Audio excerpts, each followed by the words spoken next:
Hello, hello. Welcome, everyone. Welcome, welcome. We'll just wait a minute for folks to join us before we get started.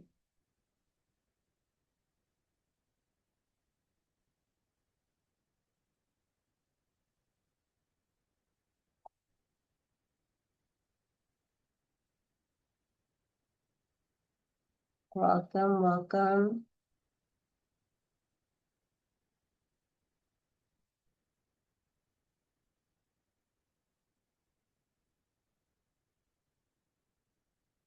All right. Hello, hello. Welcome, everyone, and thank you so much for joining us for the Unlocking Potential: A Vision for New York City's Youth webinar. This is the final part of our three-part webinar series called Building New York City's Future: A Children's Agenda for the Next Mayor and City Leaders. Through these webinar series, we've been elevating bold and actionable solutions to some of the most urgent issues that the next administration must tackle to ensure that New York families are healthy, housed, educated, and safe. In the previous webinars, we focused on childcare and housing. We've highlighted the importance of protecting and sustaining childcare investments as we work towards our bigger goal of achieving a truly universal childcare system. In our second webinar, we focus on the need to strengthen supports for families in shelters, prevent homelessness through upstream interventions, and ensure every child has a safe and stable place to call home. Today, we will be exploring a youth-centered agenda for the next administration, focused on the continuum of youth services needed to uplift and support the next generation. We will discuss investments aimed at ensuring that the city's youth services system is well-resourced and accessible to all New York City youth. We'll also hear from some amazing policy leaders and youth advocates about the investments needed to prevent justice involvement and to ensure that justice-involved children and youth receive the care, programming, and support that they need to thrive. Thank you again for being here. We are looking forward to this conversation. And so we just wanted to take a moment to set the stage. In 2017, New York State passed the Raise the Age law, a landmark piece of legislation that raised the age of criminal responsibility to 18 in New York and prioritized rehabilitation and community support for young people over incarceration. Despite false narratives you may have heard claiming that Raise the Age has caused an increase in youth crime has decreased across New York over the past 10 years. Furthermore, New York was one of two states who still incarcerated young people under 18, children, with adults, which is proven to have disastrous effects on development and lifelong success. Year after year, data from New York City shows that children under 18 are responsible for a smaller share of violent crime than they were a decade ago, before the Raise the Age law took effect. Young people now account for a declining proportion of arrests for felony dangerous weapons offenses, felony assaults, and felony robberies. At the same time, advocates, students, families, youth, community members have fought to ensure youth-serving programs remain funded and protected throughout the city. We have been successful in restoring funding that is essential for education programs and are working to support a rollout bringing us closer to universal after school. Our conversation today will encapsulate the continuum of youth programs and how our city can prioritize youth in this new administration.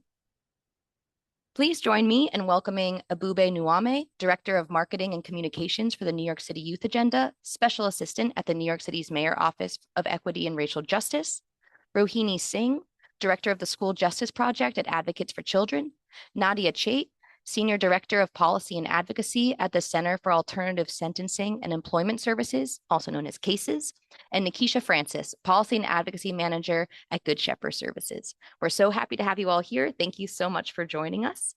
We are going to take a moment and let each of the panelists introduce themselves in more depth, as well as sort of explain what the programs and the organizations do in the youth justice space.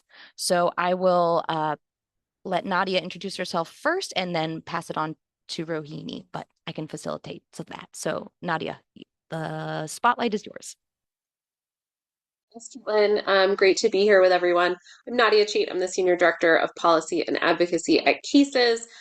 We provide a holistic array of services to about 12,000 people annually, with some specific services for our young people that are really focused in helping young people achieve their potential, access education, access quality employment, and avoid jail and prison.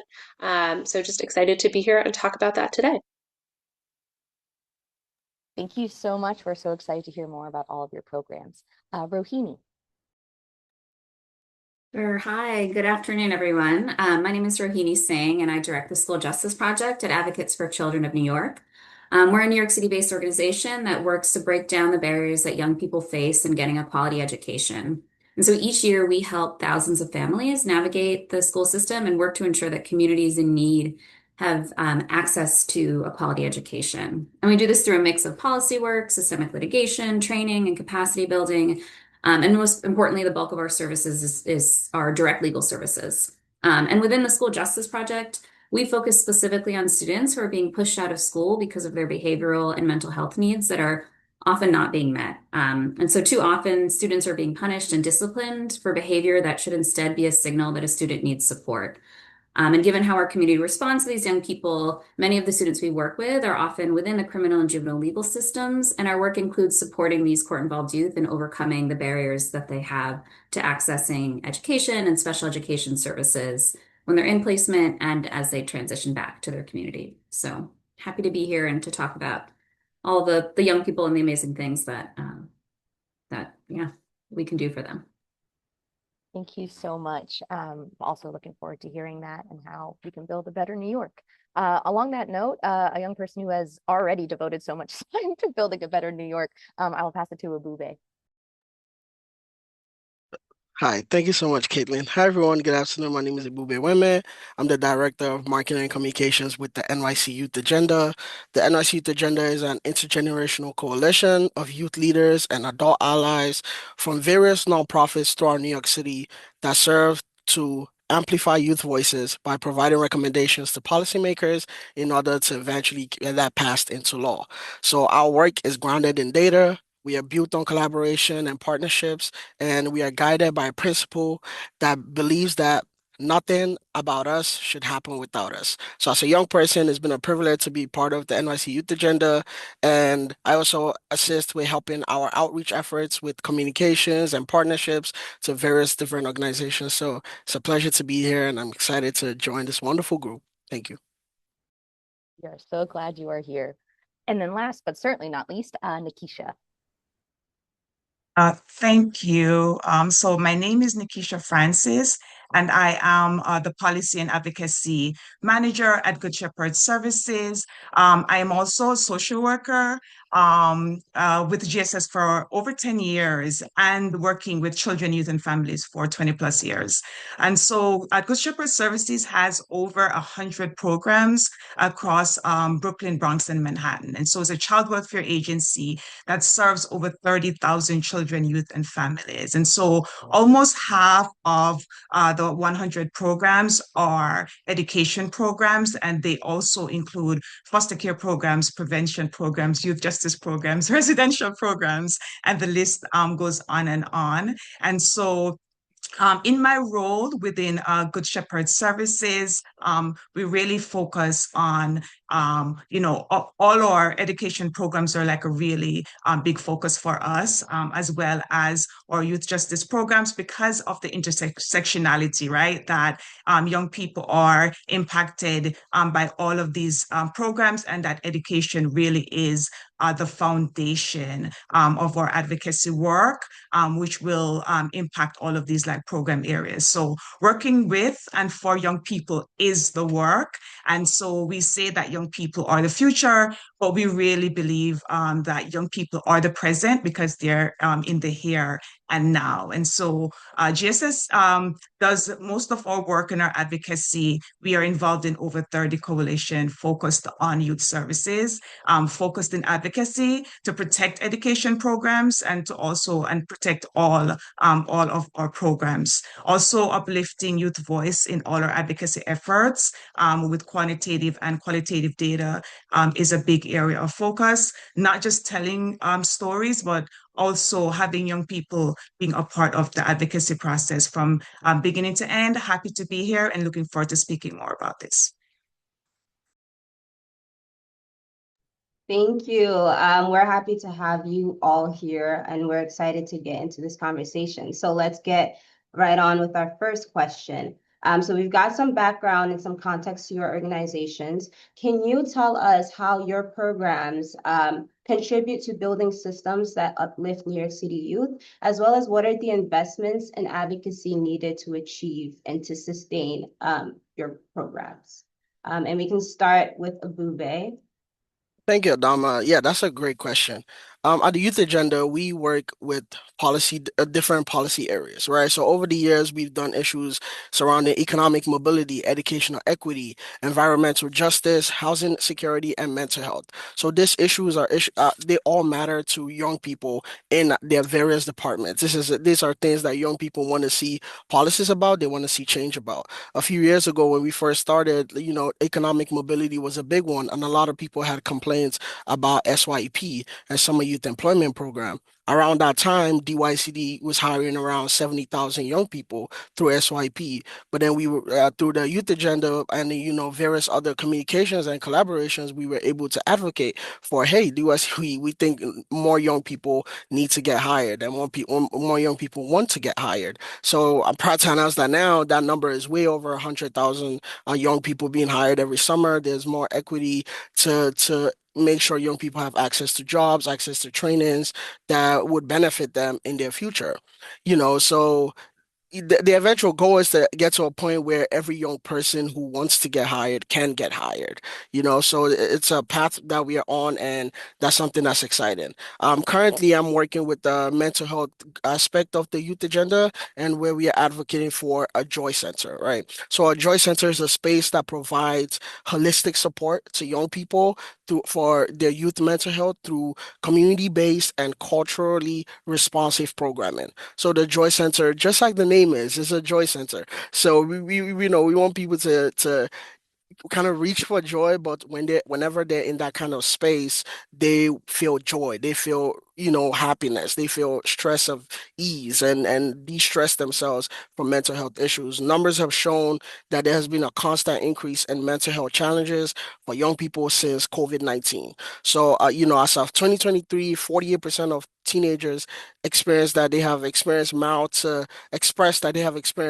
severe depressive symptoms. That's almost half of young people that are reporting this kind of changes.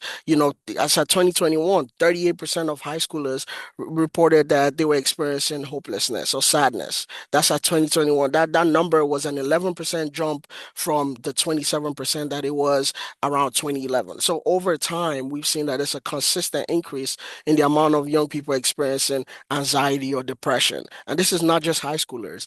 We talk about the undergraduate students. There's around like over 40,000, undergraduate students that are reporting feeling anxiety and depression. That's around like 1 in every 6 students. So we know that these issues matter to a lot of young people. So the youth agenda is contributing to making sure that we curb these issues, that we provide equity to make sure that people have access to the resources that they need to combat mental health. And that's where the Joy Center comes in. So it's a worthy investment, if you ask me. All right, and can we now hear from Nikisha? Yes. So all right. So as I mentioned, GSS, Good Shepherd Services, has over 100 programs, and this includes over 50 education programs. Among other, we have youth services programs, which include foster care, prevention, residential, and youth justice programs. But I'm going to focus a little bit more on our education program because there are folks here who are kind of focusing on other programs, and we work in coalition together. So everything that's been discussed by others, we're also working on as well. And I'll talk a little bit about more about that later. Our 50 education programs are under these kind of umbrellas. So we have our young adult borough centers, we have our in-school support, which includes our after-school we have our Men in Progress, Women on the Move, and program, and that includes like college readiness. We have our LifeLink programs, just Student Success Center, and then we have our partnership schools, which include like our community school. So there are a lot of programs, right? That's kind of focused in education. But like, as I mentioned, the work is done in coalition. And so what that means is that Good Shepherd Services is actually a part of over 30 plus coalition. And so the work overlaps. So we work really closely with the CCC, C4C, right? Like all of these, those are acronyms. Sorry, I can't go through all of it, but just to show that, you know, we work in coalition with folks around this. But I really want to highlight some important work that was done in coalition with the emergency education the Emergency Coalition to Safe Education program. And I'm highlighting this because 2 years ago, we were faced, we as a sector, right, that we were experiencing, we were going to be losing essential education programs, right? And so over almost $1 billion in COVID relief dollars and stimulus dollars that was given to New York City was expiring, right? And so we were like, there were so many programs that were funded, right, through this like stimulus dollar. And there were programs that were even started, education programs that were even started because of this money. And so in collaboration with over 150 organizations came together to include advocates for children, came together to form this emergency coalition to save education programs. And so we really worked together to advocate and to restore over almost $800 million in expiring stimulus relief dollars was restored based on that advocacy that we did. And youth advocacy within that coalition, we had work groups, but we had our youth advocacy work group because it was really important for us to center youth voices and not just their voice, right? Having young people be a part of the process, including young people in the advocacy process, in the strategizing, like how do we strategically advocate together, not just having them come to Albany or go to City Hall to share their stories, but having them help us put together, like, what was this going to look like? We even had a young person from one of our programs who was a part of this, designed a logo that's like, right, that's behind me for the coalition. And so over 20 education programs that were previously funded with the stimulus funding was baseline. That means receive long-term funding. And these are many programs that we were advocating for baseline funding for a very long time. And through this advocacy effort in our coalition, we were able to have over 20 education programs previously funded with the stimulus funding baseline. And so we did that great work, right? But there were still areas that, you know, as a coalition, we didn't get all of the programs that we wanted funded baseline. And so we came back together and we celebrated our win. And then we were like, okay, what's next? And so our Coalition for Equitable Education Funding, we changed the name. So now we were not in an emergency, although now it feels like we're still in an emergency. We changed our name from the Emergency Coalition to Save Education Program, and we renamed to the Coalition for Equitable Education Funding, which is now SEEF. And so we continue to advocate for the programs that were not baseline and received just 1 year funding. And so I think it's important for me to really name those programs. You know, just in this, we're also going to be sharing some documents so folks can kind of see our one pager and what we're focused on. And so on the city level, these programs that I'm going to be listing benefit tens and thousands of New York City students and their families. And so we're asking for these to be baseline or early childhood education programs, summer programming or learning to work programs, sensory exploration, restorative justice, which is a conflict resolution, mental health continuum, and I know mental health has been mentioned before, or immigration, family communication and outreach programs, and the Student Success Center as well, which train youth leaders to build a culture of college going. And so these programs in the city are really, really essential programs. And I talk about the intersectionality. So even though you hear about the youth agenda and then the youth justice work, like it's all interrelated because these are the same young people who are in our, youth justice programs or justice impacted, like they're the same young people. And it starts with education and education services. And so that's on the city level, but on the state level, we'll talk about foundation aid funding. And just quickly, foundation aid is how the state funds New York City public schools, including obviously New York City. And so, I mean, New York State public schools, including New York City public schools. And so, there's an outdated formula. And so that's like 19 years old. And there was limited changes to this formula when foundation aid was fully funded for the first time last year. And so even though they made some update to this formula, it resulted in New York City receiving $314 million less in funding. I'm going to repeat that because it's important. New York City received $314 million less in funding. And so this year in our advocacy, we're really asking for the state to fully fund foundation aid again, but to make two important updates. Update the regional cost index, and this is how you account for the varying costs throughout the state because the formula is outdated and folks are not able to kind of live on what the formula said that folks were able to survive on. And we're also asking that they add a per pupil weight for students who are homeless or in foster care. And we also know that over 150,000 students in New York City experience homelessness, right? So it's really important for us to be updating this formula to include that, to ensure that we're not receiving $314 million less in our funding from the state. Thank you so much for that, Nikisha. I think you shared a lot of valuable information, and we'll see everything that Nikisha shared in the chat soon. Thank you so much. We're going to move to Rahini now to just give us some context on your organization. And again, how has it been contributing to supporting young New Yorkers and what is the investments needed to sustain that? Sure. Thank you.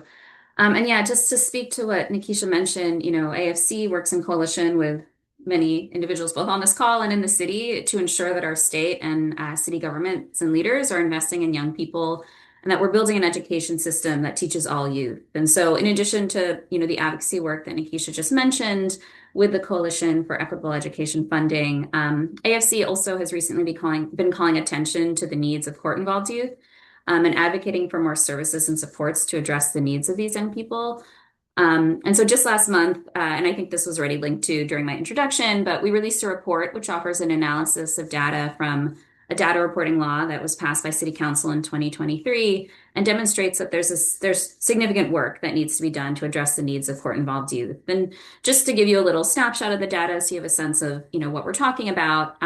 So Passages Academy, which is the school that serves young people that are in juvenile detention or placement, served 810 young people between the ages of 13 and 20 at some point during the 2023-2024 school year, and 1,040 students over the course of 2024-2025 school year. And the majority of students served by Passages belong to demographic groups that have historically faced barriers to education. So, for example, more than 60% of students in Passages are Black, although Black students comprise only about a quarter of overall New York City public schools enrollment.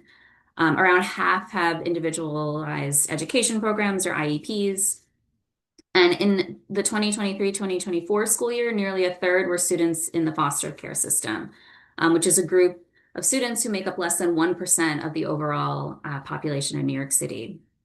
And youth in juvenile detention or placement were almost twice as likely as their peers to have learning disabilities and more than 17 times as likely to be labeled as students with emotional disabilities.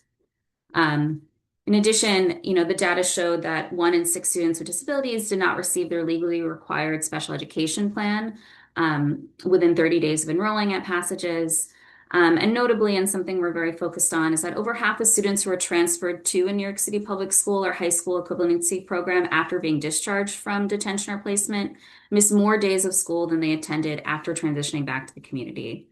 And so the data, really makes clear that we need to do better for court-involved youth in our communities and ensure that they're receiving the supports that they need, again, both before, during, and as they're transitioning out of detention or placement. And for us, we are hoping, and a lot of our recommendations are geared towards investments in schools that will improve the quality of schools for all students, with an emphasis on students that, of course, have historically had barriers to education, to ensure equitable access to a quality education for all. And so some of the key elements of our recommendations are first to provide all students, with critical behavioral and mental health services and reading intervention in their school communities, again, with the added goal of preventing contact with the juvenile or criminal legal systems. As I mentioned before, we represent individual clients, and oftentimes the students we work with are being suspended and disciplined for behavior that really should, again, be a signal for support. And instead, they're being pushed out of school. And so what we're hoping is that, the next administration can really commit to ensuring that, we're providing these behavioral mental health and academic services to ensure that students are getting the support they need. And this can look like, just for example, ensuring that every school has a school-based mental health clinic or a partnership with a community mental health provider, hiring at least one behavior specialist per district, expanding the number of schools and grade levels that are served by PATH, which is a specialized program which provides intensive social emotional behavior support, and through culturally responsive and trauma-informed practices. We're also asking for the city to create more short and long-term therapeutic school options. And again, as always, and I don't think we can say this enough, expanding access to intensive reading intervention, particularly in middle and high schools. For students that are already court involved, we are, focusing on ensuring that students first are able to regularly attend school during the time that they're in detention or placement, and that they receive the special education services that they need. And then finally, we're calling for investments to improve the transition process for students that are coming out of detention or placement, to ensure that they have access to educational programs and support, their re-engagement in school upon their return to the community. So this is just a snapshot of, what we're asking for and what we're pushing for on a city level as it pertains to court-involved youth. Again, we work in coalition with a lot of folks here, and we're also, always pushing for investments really that center on ensuring that students that, again, have historically not been able to get access to quality education are able to. And we hope that, when we're looking at what investments should be made on a city level, that the central focus is on students who need the most support, and the students that present the greatest likelihood of being left behind, such as court-involved youth and other populations within our city. Thank you. Nadia? Yeah, thank you. So kind of building on a lot of what was just said around court-involved youth. So Cases works really specifically with young people who are court-involved or who, for various reasons, could become court-involved. And so in many cases, we are working with the people who, due to a lot of the issues, especially that Nikisha addressed, didn't get the services that they needed earlier on, right? And so we really work with young people who are, in most cases, disconnected from education and employment, who often have pretty challenging family environments, and there's a real need for some family-based support. Um, and in many cases, who have active court cases, who have a probation mandate, who may have experienced youth detention or are in an alternative to detention program. We have an alternative to detention program called Choices that's in Manhattan and the Bronx. So really trying to support young people to get them the resources that they need to end their court involvement, but more importantly, to achieve their goals, to be able to return to school and get that high school diploma, to be able to get a job that's going to allow them not only in the short term to, provide for themselves financially, but to build their success in the future so that they have a job that is on a career pathway that's not just delivering Amazon packages. As an example of a job that I think a lot of our young people kind of end up in that really doesn't lead anywhere.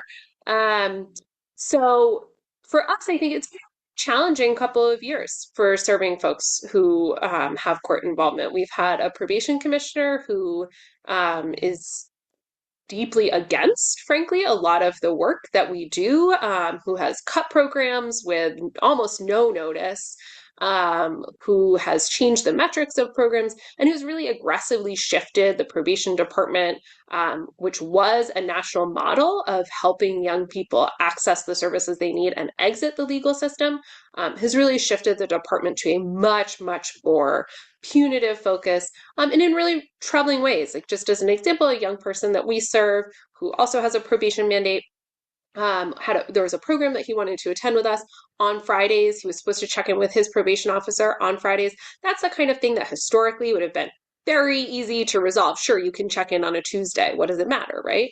You want to engage in programming, we want you to engage in programming.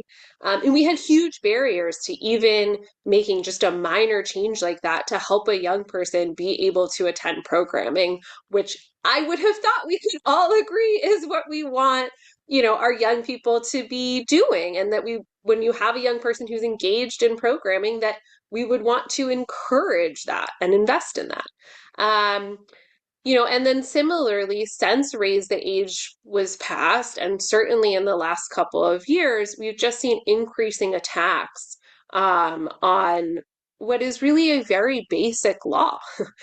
New York was, as Caitlin said, the 49th state to decide that we should not prosecute children as adults for the majority of crimes, and that children should not be incarcerated in adult prisons, which sounds super fundamental to me. Doesn't really sound like something that should be controversial.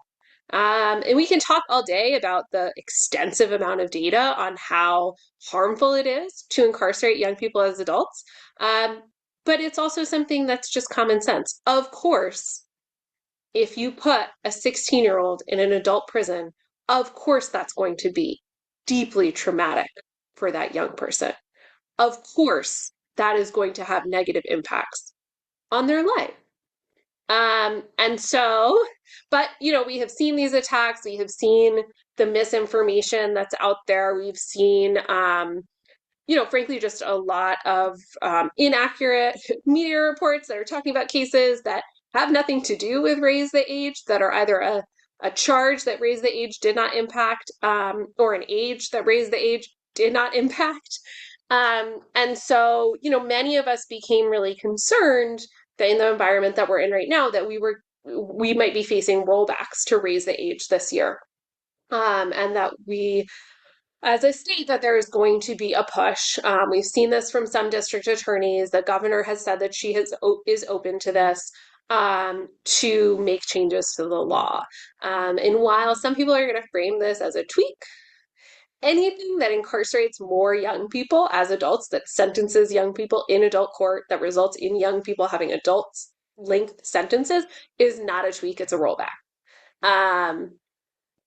A tweak is like, we want to make a slight adjustment to how the youth part operates or something. A tweak is not incarcerating more young people. That is a rollback. So we launched the Coalition to Protect Raise the Age. There are over 200 organizations who joined the launch and who've signed on to say, we stand behind this law. And so Caitlin threw the link to the website in the chat. If you're not sure if your organization has signed on, we are absolutely still taking sign-on, so please join us. But what we really would like to see is for Raise the Age to actually be invested in to meet its full success. So when I think about Choices, which is our alternative to detention program, Choices is a longstanding program that CASES has operated.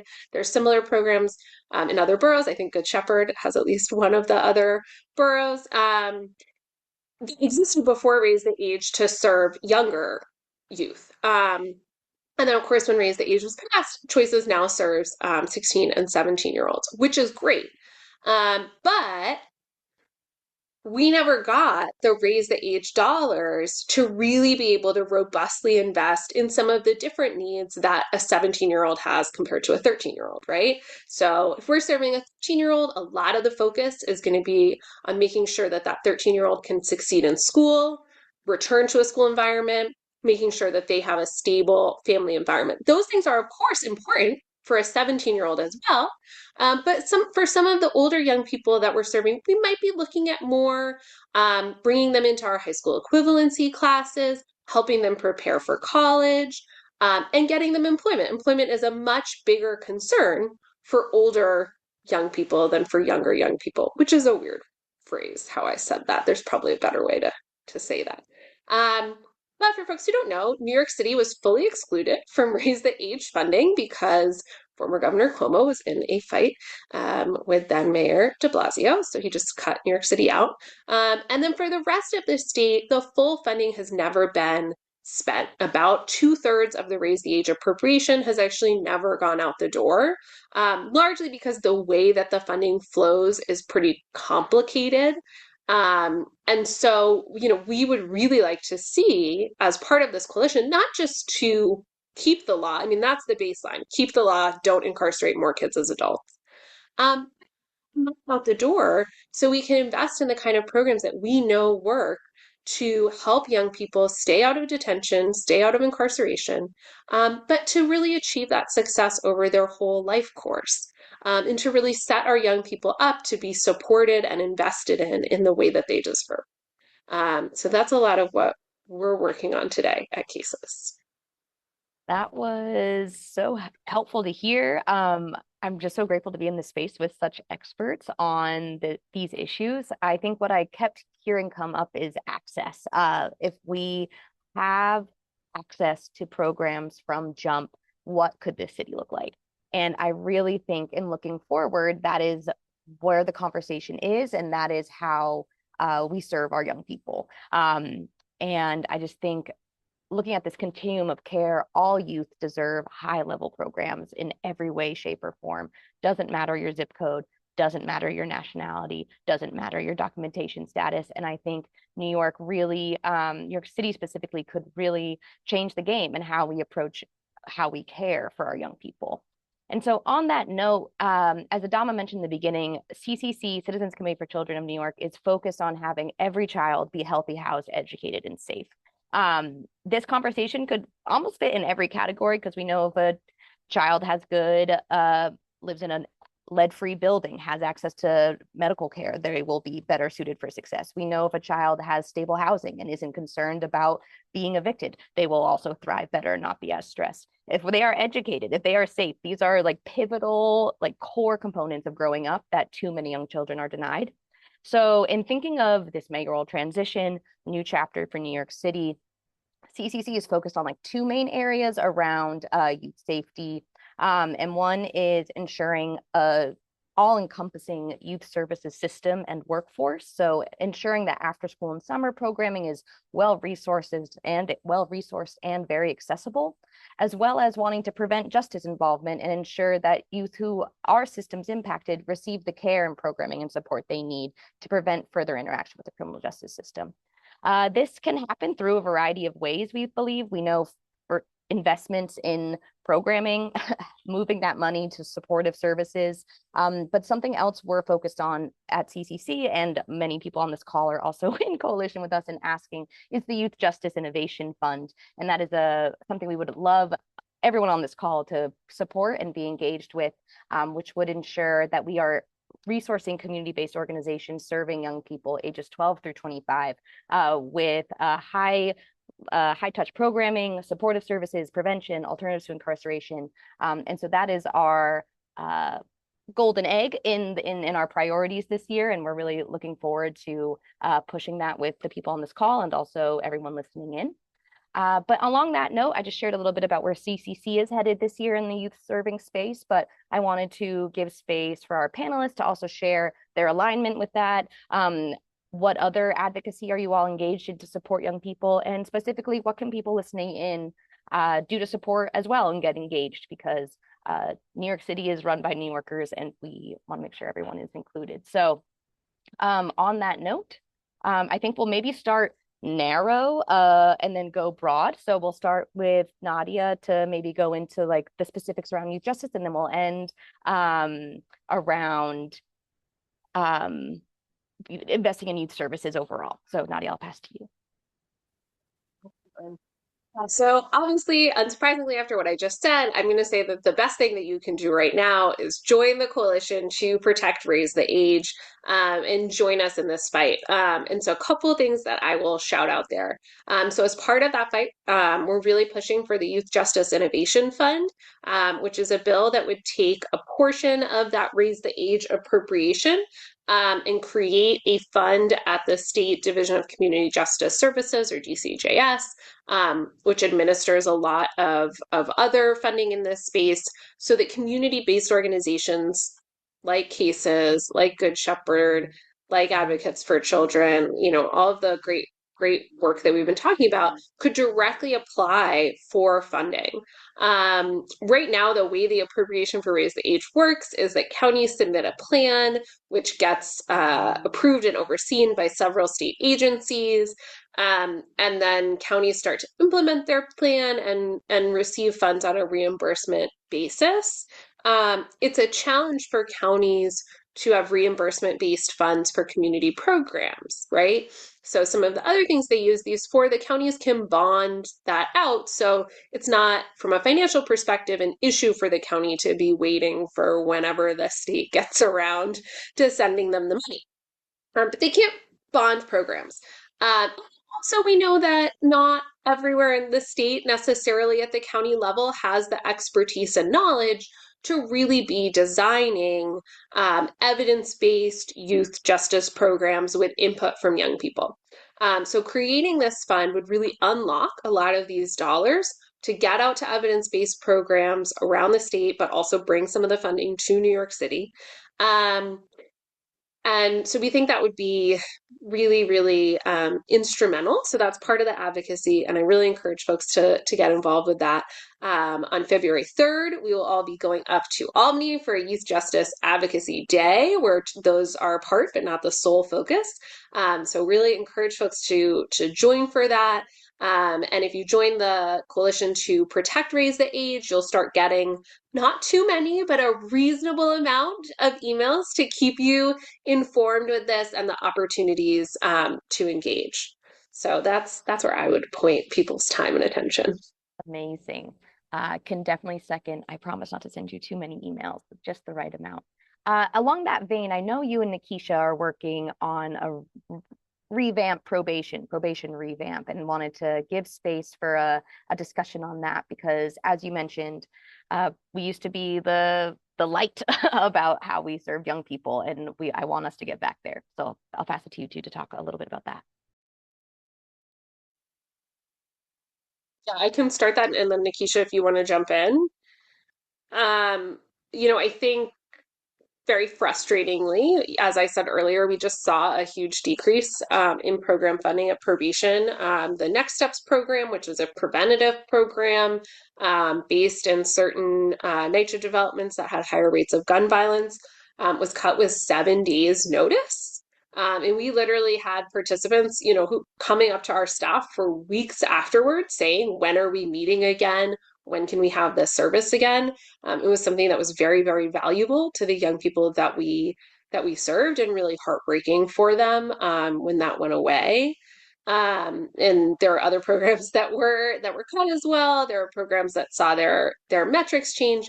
So Cases and Good Shepherd and a number of other providers in this space have really worked to create a layout of all of the various city agencies and programs that are impacting court-involved or potentially court-involved young people for the next administration, with dollar amounts of what they need to do to rebuild. But Nikisha, I'll leave you some space to jump in here.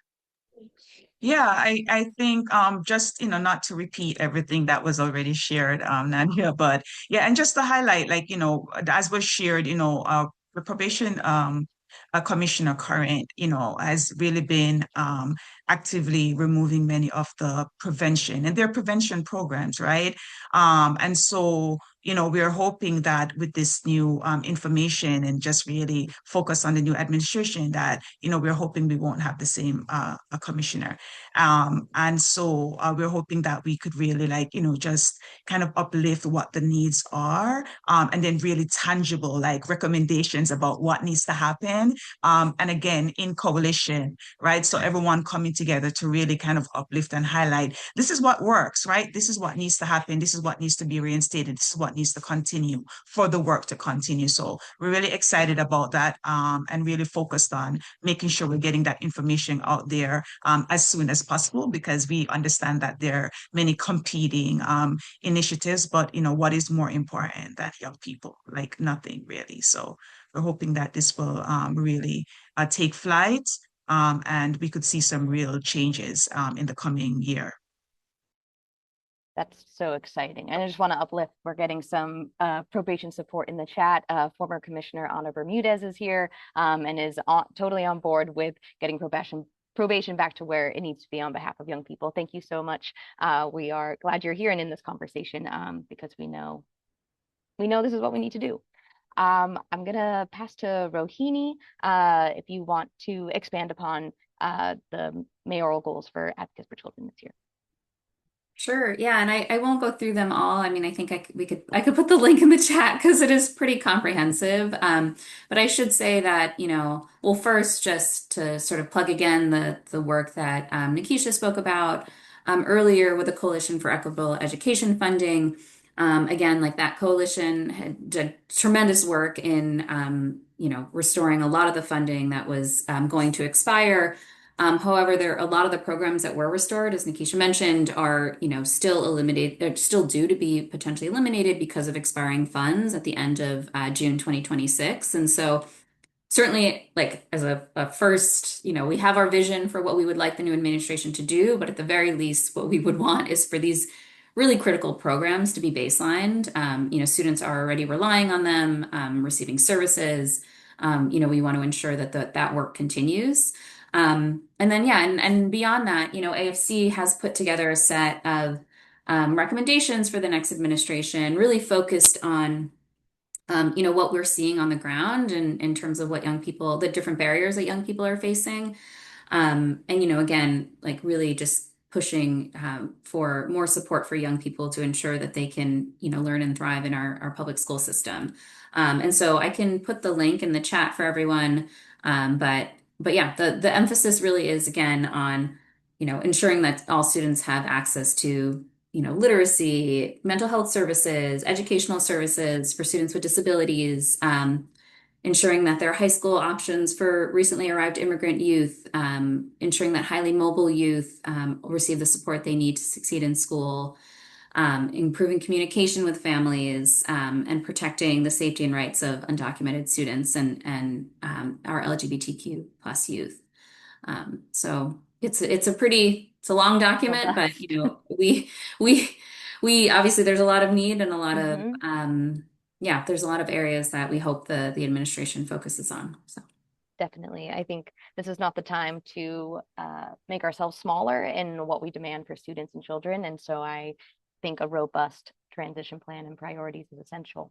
And on that same note, the youth agenda comes out with a plan every year that is always so detailed and so incredibly well researched and sets a really strong pathway forward. So Abube, I'm going to pass it to you.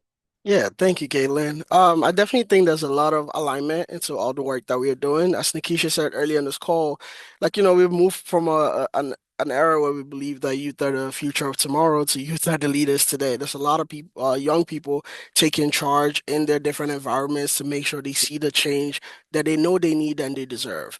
From the Black Lives Matter movement, we've seen that. So moving forward, that's still the model that we are running, even at the youth agenda. Currently, we have our Youth Ask Youth census out. It's a survey that asks young people to, ask young people what they're seeing in their community. It's pretty lengthy because we want to make sure we touch different areas of the youth agenda. It's actually for young people between ages 18 to 24, I believe. I'm gonna throw it in the chat as well for people to be able to take it. It's due this Sunday, so please send it to young people that you know, send it to your youth to make sure they take it and they have access to that as soon as possible. And also, like I also like I mentioned about the Joy Center earlier. It's something that we need to really push. We deserve to see in our communities. There's lot of young people that are still going through this mental health issues in various ways. So being able to push the Joy Center, being able to provide the funding that it needs to make sure it comes to life is important. I had a youth agenda. We had a planning grant earlier this summer to make sure it comes to life. But unfortunately, that fell through. I'm not gonna mention the name of the funders because we're trying to make this move forward. But being able to provide appropriate funding for programs and initiatives that make to bring these ideas to life, it gives us hope that we could dream big and we could keep pushing ideas like this that are contrary to the norm and make sure that actually comes to life. And also, I mean, finally, like that we have events that are coming up even next year in January. We have the Winter Dataland. I'm gonna throw it in the chat. It's also bring your young people. We want to make sure we see them, we hear directly from them. We're gonna share the data back from the Youth Ask Youth Census, and making sure that they respond to that and their voices are being heard. And actually, the youth agenda is based on resources and needs of young people. Is very important. But or there's just basic support, feel free to keep up with all our programs and everything on our Instagram at the NYC Youth Agenda. We also have videos of our past work on YouTube at the NYC Youth Agenda. So feel free to follow our work there as well, because that's important. Thank you. Thank you so much, Bube. I'm excited to see Joy Centers be popping up because I know that's one thing we keep hearing is a third space, and then a third space that has resources just sounds so incredible and necessary. So thank you for all of your work, and excited to continue to work together to see that come to fruition. And then last but not least, Nikisha, can you please walk us through? I know Good Shepherd Services does A to Z, but would love to hear what you're prioritizing this year.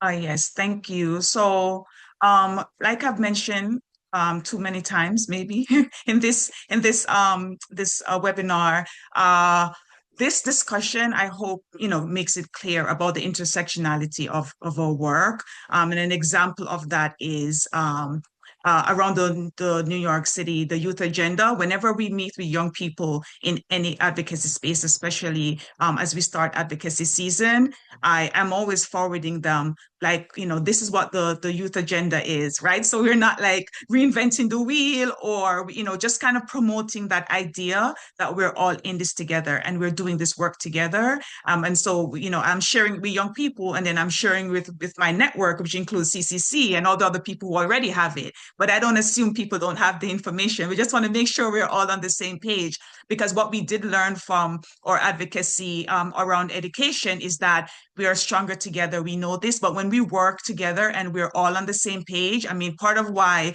our education advocacy was so important in securing those funds or restoring those funds, close to $1 billion, is because we decided early on that regardless of whether we as individual organizations had specific programs, we were all going to be on one page. It was like, no negotiation. We are all going to be advocating for the same thing. And so we were really impactful because of that. So and as I mentioned before, we do this work in coalition, right? So young people are impacted by all of these systems, with education, I believe, being the foundation for advocacy and support that extends to all these other areas. And so we work with members in our coalition to support the youth justice work that's been mentioned, because we do have youth justice initiatives and programs. We work in unity with the Citizens Committee for Children, with cases, with Advocates for Children, and the New York City Youth Agenda, among many others, right? And we also work closely with our City Council committee chairs who are champions. Our chair on the Children and Youth Services, Chair Stevens, we work closely with her because under her umbrella, our foster care prevention, youth justice, all of these initiatives. These chairs work closely with our education chair, Rita Joseph, who's also championed around education and helped us to secure many of the funding and is still advocating for us to work on baselining those fundings that we mentioned that are still, at risk for 1 year. And so we also work closely with the criminal justice chair, who is working closely with these committee members as well, because we really have to put it all together. It's all connected when we're talking about young people. And so GSS is focused on the SEEF agenda, which we talked about before, campaign for children around the child care and summer programs and after school programs.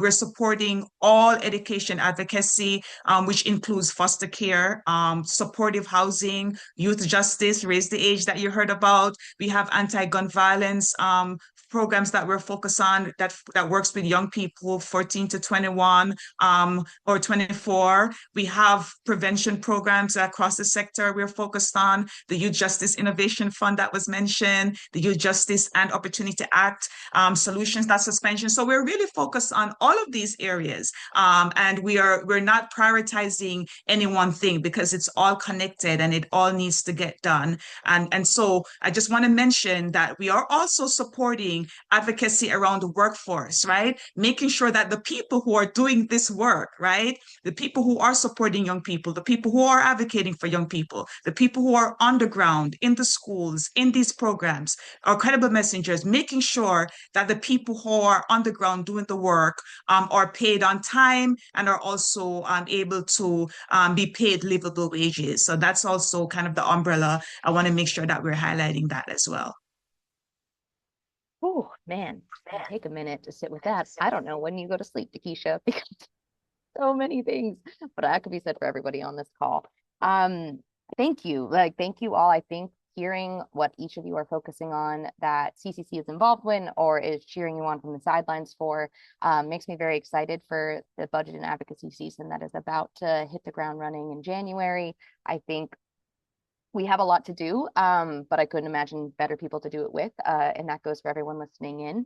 And so that concludes our formalized question portion. We can shift into our Q&A.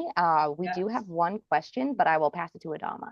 Yes, I just want to say thank you all to all of our panelists again for being such great and strong advocates for young New Yorkers.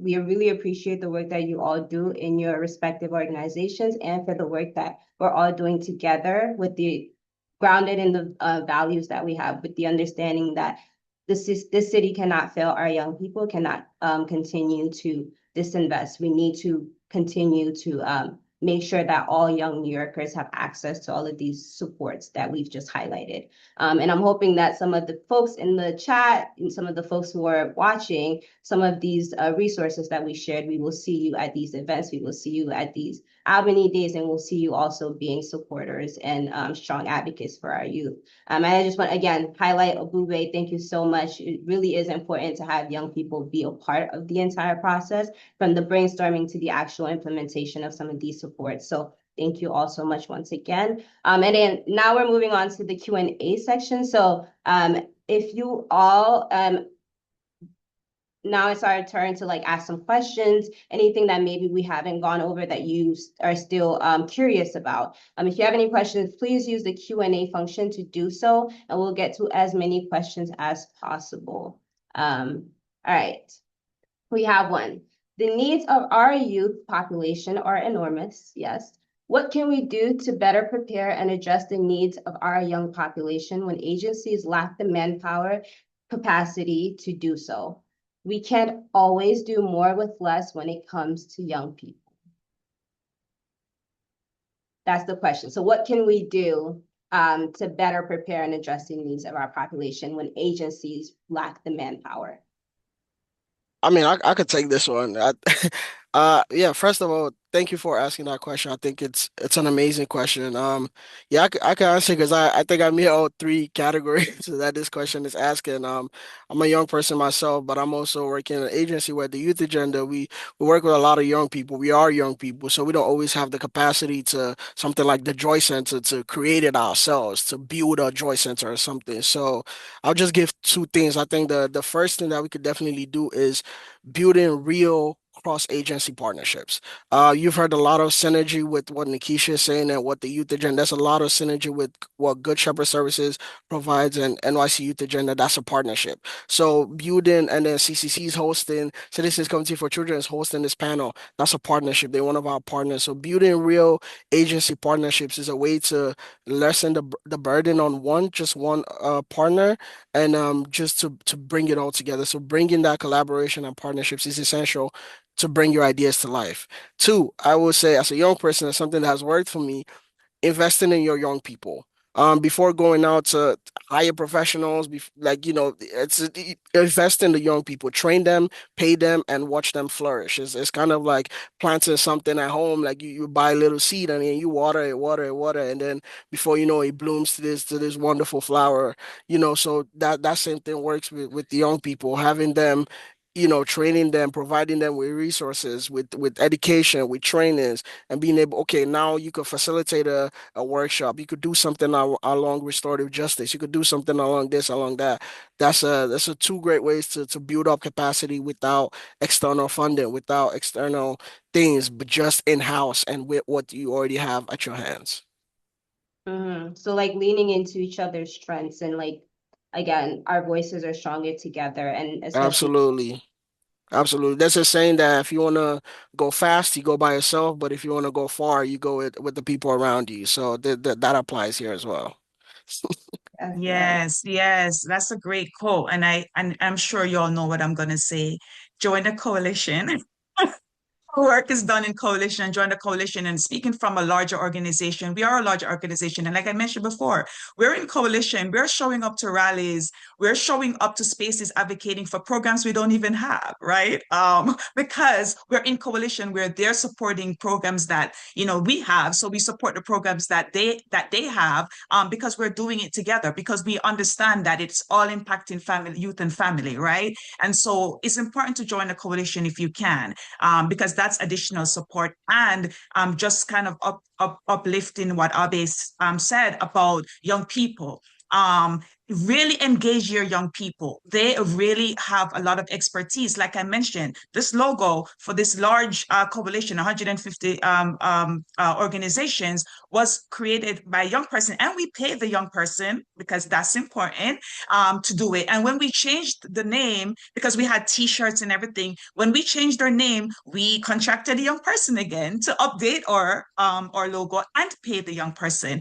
Media, social media, like all of these things. Ask young people, like, what do you need us? How can we support you? We have young people doing the train of trainer. So when we support young people around what is foundation aid, what is the advocacy, and then we have those young people facilitate training with other young people, right? Because who better to talk to young people than young people? They don't want to hear what we have to say, right? Sometimes we think we're like still relevant, we're kind of removed, right?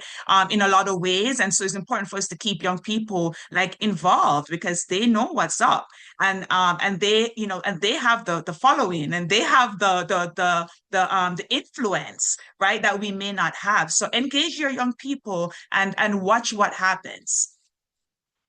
Thank you, Nikisha. Nadia Rahimi, would you like to also answer the question? Just thumbs up to everything that Nikisha and Abube have said. I don't think I have anything particularly to add. All right, sounds good. So we have one more question. Do you have any insights into the new mayor coming in? Their youth priorities, youth opportunities, or youth priorities that they might have elevated already?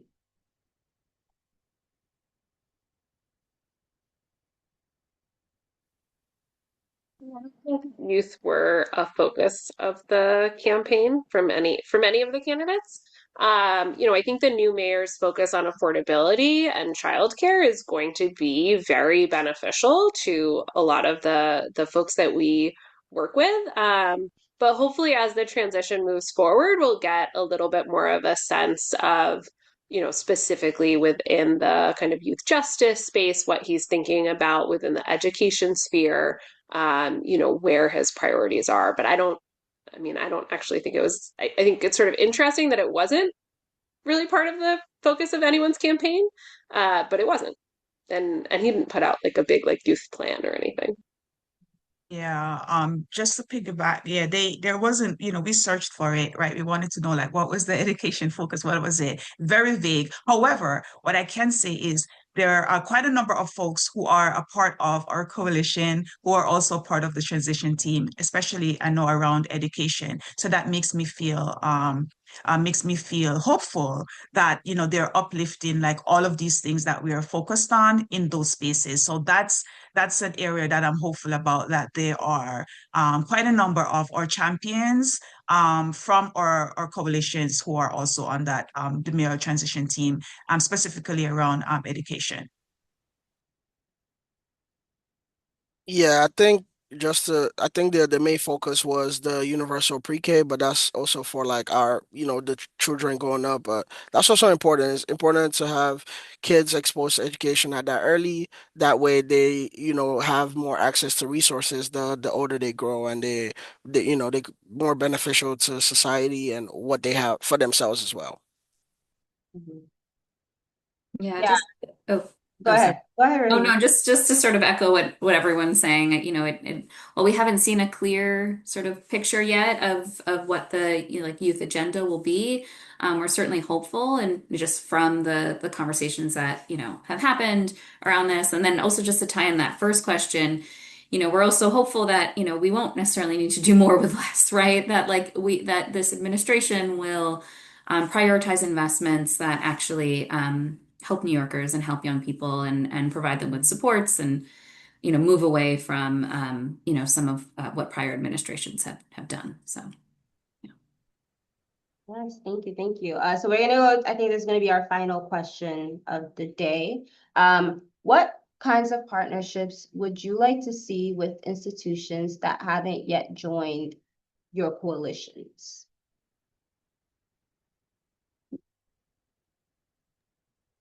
Come to a rally. Come to Albany with us. I mean, for the state stuff, because it's the state. New York State City is impacted by New York State, right? But yeah, I say, come, join us whenever, connect to CCC, connect to other organization, because CCC is a part of many of these coalitions, so they're going to be sharing with network all the things that are happening. Show up to when the youth agenda have their breakfast, when they announce, their thing, show up to the breakfast, right? Like share information. So even if you're not a part of the coalition, you could still show up to these spaces, pull up to the city hall steps, and lend your voice, when, you could go on the city council site and see when there are hearings happening and there's education hearing, you could come up and, do a testimony and talk about your experience, or just listen in and see how you could support. So there are many ways to get involved, just by using your voice and using your body. Tweet, send out a tweet, or an email, social media blast, when something is happening in the community, is really, really important. And just show up to your community boards, right? Just show up to the community board meetings, and just kind of, there are lots of things happening on that level where you could lend your voice, as well. So that would be my advice. Just in terms of people who aren't always in the space, it would be great to see more of like our business community stand up for young people, more of our unions really be on the front lines of supporting young people and getting them the resources that they need. Young people's success is all of our future success. And so I think probably most of the people on this call work with young people and are in this space day to day. But young people deserve support from all of society, and they don't always get that. And in fact, sometimes get like the opposite, right? Like we've seen that with public spaces that are constantly trying to not have young people there, but then are like annoyed that young people are on the street. And it's like, well, where are they supposed to be? You know? Um, So, I would just like to see more folks from across, across our spaces get involved in these fights. Yes. All right. Thank you all so much for this amazing discussion that we've had. We're at 1:08. I think if there's no more questions, we're gonna let you all have your lunch back. Thank you again to the panelists. Amazing work, and thank you so much. And everyone in the chat, just so everyone knows, this is our final webinar. You will receive an email just with a recording of this, with some of the resources that we shared, so that again, you can join us in our advocacy. Thank you again, and have a great rest of your day, and have a great weekend. Happy holidays to everyone. All right, bye.